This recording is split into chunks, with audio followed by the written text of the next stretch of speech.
certains indices clés de l'économie chinoise ont baissé au cours des 2 premiers mois de l'année.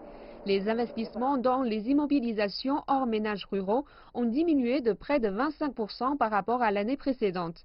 Les indices dans les services de production ont suivi la même tendance avec une baisse de 13%.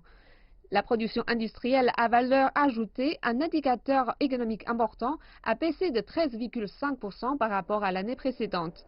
Et l'indice a diminué pour presque tout type d'investisseurs, en particulier les entreprises créées par des investisseurs étrangers ou des investisseurs chinois de Hong Kong, Macao et Taïwan, dont le taux a chuté de 21%. Mais certaines nécessités ont enregistré une croissance rapide pendant l'épidémie en satisfaisant les besoins nationaux. La production de masques a plus que doublé. La viande congelée et les nouilles instantanées ont connu une croissance de près de 14% et 11% respectivement. Entre-temps, plus de 85% des grandes et moyennes entreprises manufacturières ont repris leurs activités à la fin de février. Et le porte-parole du Bureau national des statistiques, Mao Shengyong, reste optimiste et estime que l'économie du pays est de nouveau sur la bonne voie. La reprise du travail et de la production s'est accélérée et l'ordre de production et de vie s'est progressivement rétabli. L'économie nationale a fonctionné de manière ordonnée et les moyens de subsistance quotidiens des habitants ont également été effectivement garantis.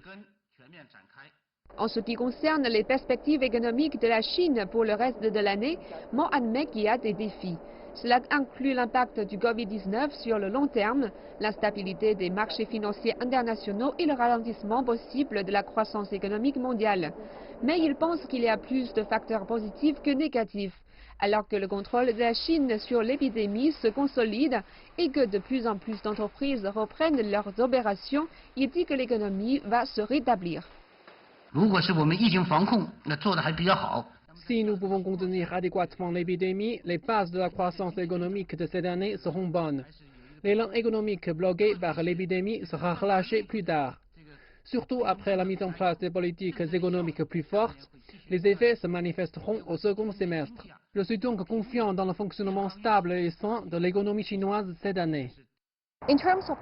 En ce qui concerne l'économie au sens large à l'avenir, Mao affirme que l'impact du virus se fera sentir à court terme et demeurera contrôlable.